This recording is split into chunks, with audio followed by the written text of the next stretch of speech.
ભાજપ પ્રદેશ પ્રમુખ સહિત આગેવાનોએ મોટી બારણીબાર આશ્રમ શાળાની મુલાકાત લઈ બાળકોને પુસ્તકો વિતરણ કર્યા। આજરોજ મોટી બારણીબાર ખાતે ભાજપના આગેવાન મુન્નાભાઈ લબાના સંચાલિત આશ્રમ શાળા ખાતે ભારતીય જનતા પાર્ટીના વરિષ્ઠ આગેવાનોએ શુભેચ્છા મુલાકાત લીધી હતી।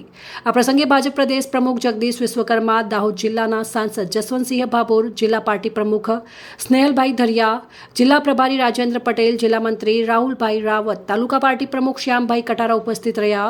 તમામ મહાનુભાવોએ આશ્રમ શાળાના બાળકો અને બાલિકાઓ સાથે સંવાદ સાધ્યો। શિક્ષણ પ્રત્યે જાગૃતિ લાવવા માટે વિદ્યાર્થીઓને પુસ્તકોનું વિતરણ કરી સન્માનિત કર્યા। આગેવાનોએ આશ્રમ શાળાના સંચાલન અને સુવિધાઓનું નિરીક્ષણ કરી સંચાલકોની કામગીરીને બિરદાવી। પ્રદેશ પ્રમુખ જગદીશ વિશ્વકર્મા તથા સાંસદ જસવંતસિંહ ભાભોરે જણાવ્યું હતું કે આદિવાસી વિસ્તારના બાળકોને ગુણવત્તાયુક્ત શિક્ષણ મળે તે માટે ભાજપ સરકાર અને સંગઠન કટિબદ્ધ છે। કાર્યક્રમનું સફળ આયોજન બદલ શાળાના સંચાલક મુન્નાભાઈ લબાનાએ સૌનો આગેવાનોનો આભાર માન્યો હતો। રિપોર્ટ શ્રીકાંતભાઈ વહોનિયા।